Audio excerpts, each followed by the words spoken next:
Ош шаарында мындан 80-90 жыл мурун салынган Кызыл Аскер көчөсүндө жайгашкан номер 5-үй Алай ханышасы Курманжан Датканын кеңсеси болгон деген божомолдор айтылууда. Аталган кеңсени Алымбек Датка көз өткөнгө чейин салдырып, кийин аны Курманжан Датка кеңсе кылып пайдаланып келген. Орус бийлиги Алайды каратып алуу аракети жүрүп жатканда Курманжан Датканын уулу Абдылдабек орустарга каршы чыгып, чеңилип ооганга кеткен. Курманжан Датканын ошол учурда Алайдагы Оштогу Асанбеги менен турган ордосу талкаланып жок болгон.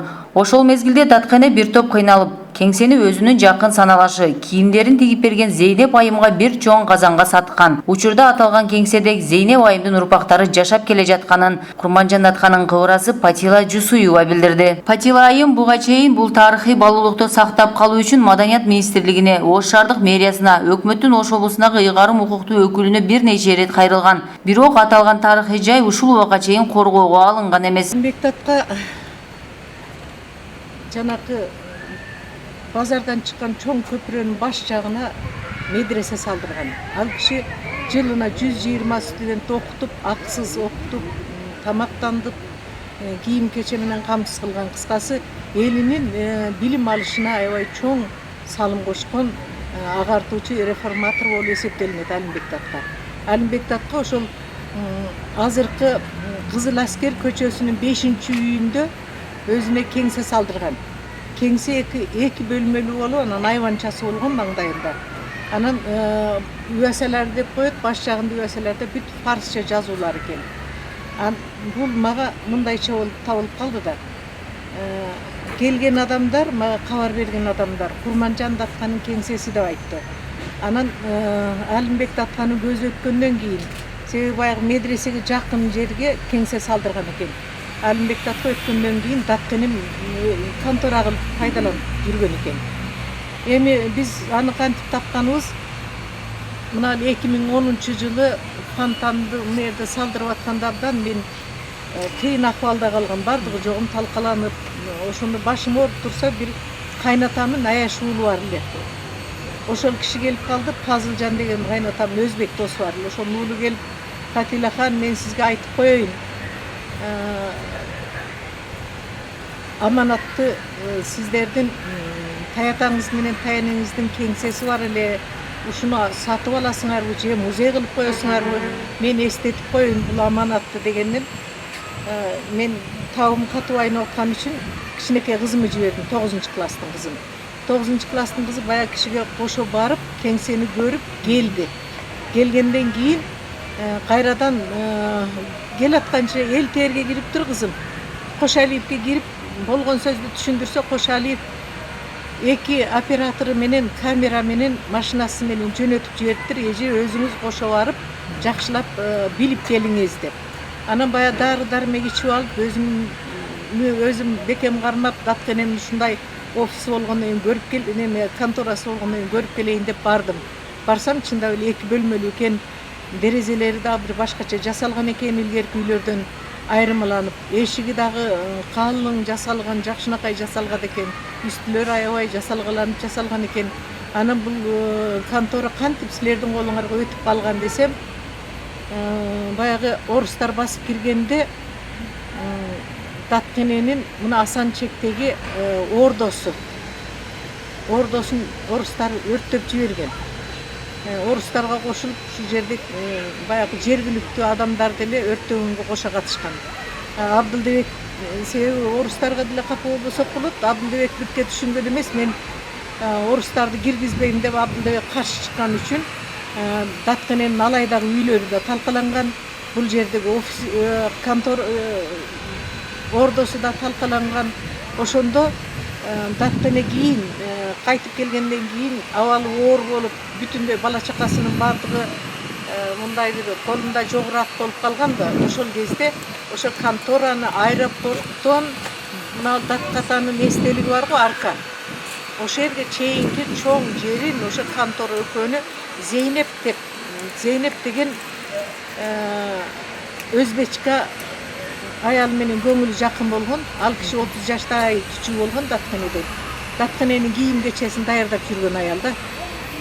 Анан ошол аялга бир чоң казан алтынга сатат экен.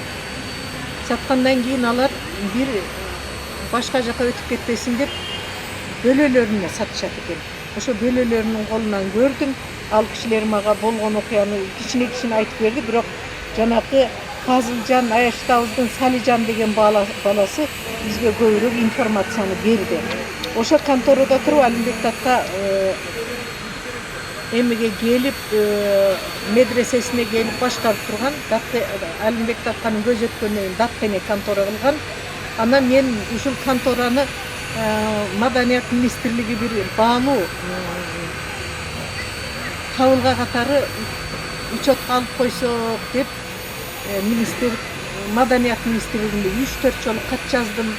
Алар мени областка жөнөттү, областка келдим, областка бирке көңүл бурушту, бирок шаардын жеринде экен дегенден шаардын мэрине кайрылдым. Шаардын мэрине кайрылсам, ал киши көңүл бурбады. Сулайман Тоо улуттук тарыхый археологиялык музей комплексинин директору Султан Абдрахмановдун айтымында тарых жөн гана тепсендиде калган бут арчыга айланган. Негизгиси биз бир кымындай нерсе болсо дагы тарыхыбызды бөксөртпөй толтурууга аракет жасашыбыз керек.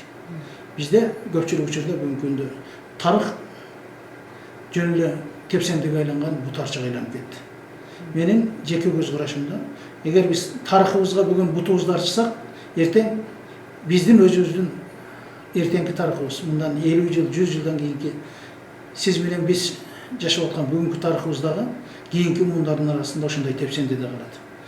Биз кийинки муундардын тарыхынын таман алдында, тарыхыбызды таман алдында калтырбаш үчүн бизге чейинки тарыхты ордуна коюшубуз керек. Эгер муну мамлекет өзүнүн көзөмөлүнө алам десе, мамлекетке чейин ушул жердеги турган жергиликтүү мекеме уюмдар, ошол айылдын маале башчысы, ошол жердин аймактык кеңеши, ушул аймактык кеңештердин башында турган шаардык мэрия, шаардык кеңеш,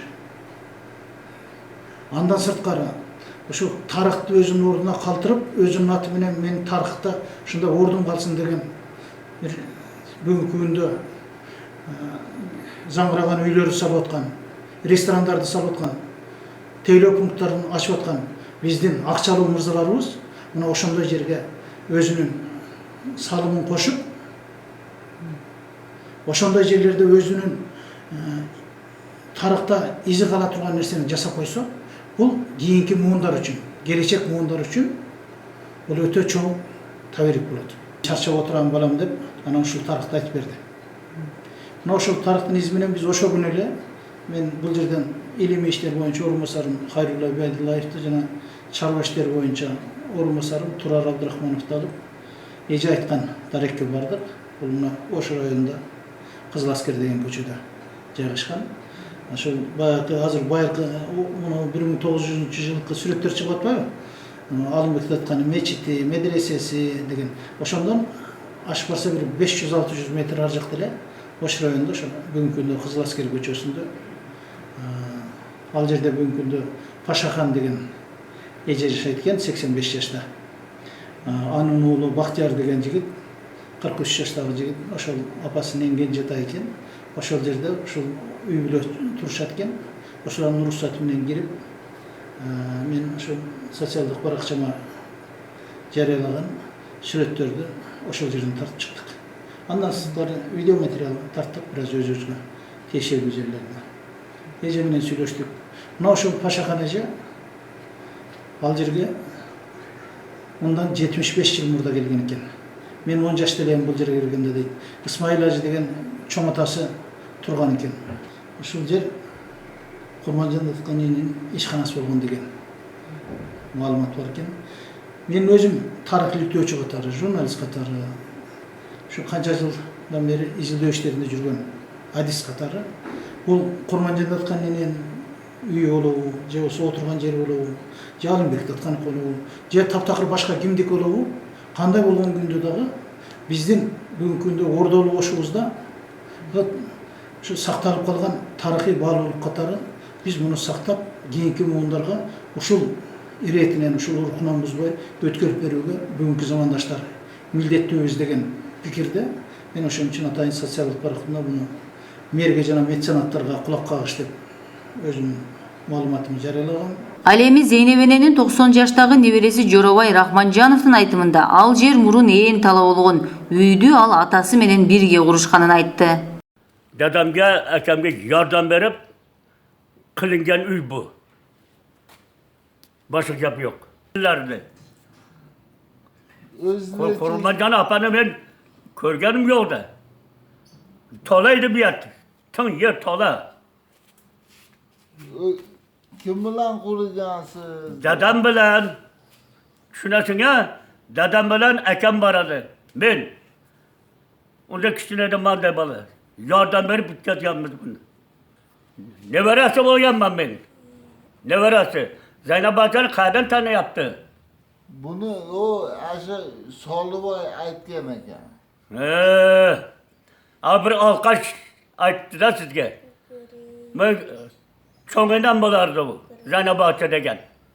Aşının ne verası ben. Ekemem ölüp yattı. Bitemem kaldım. Oşonda. Bir mahallede vayası yetti mi üylengindek bulup.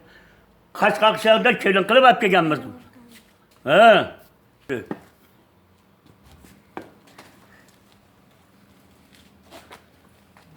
Kurmancanı apamız çatıyla ortağım onu bence etkenem yok. Körgenim yok. Үйдүн ээси Пашахан айымдын уулу Бактияр Рахманжановдун айтымында бул Курманжан Датканын кеңсеси болгондо өздөрү биринчилерден болуп жарыя кыла тургандыгын билдирди. Oşo Soluboy bir deme bir Akçalın hem de böyle. oşo jetelep kelip apam biz jogol eken bizde uyda. Anan alıp kelip bir göreliçi deptir. Anan suratga tartip yetişip durdu, on çıkpaptı. Andan keyin sizge okşop bireler geldi, kızıgat eken da, ali bilmegender. Эми бул Gelip anan biz keyin okup kaldık. Karasak biz uy çıkıvat, anan körüp, tangalıp, meni apam çoğun apamdağı var da hazır Jalabat'ta İlimtat Kız Kelinler Medresesi'nin direktörü bolup işteydi. Oşodağı tan kaldı. İyi. Bu siler mınday dep aytotat dediler. Anan ecem aytdı, ey biz oşo tarihi insan bolgon bolsa Kurmanjan enebиz biz özümüz çıkıp oşolarga barıp aytpay belebиz. Biz mınavu insanlar yaşap ötken bu siler kayaklarda jürösüңөр. Biz bu uyda oturup mınday kılıp jürsek bu kanday bu Kaşıklar.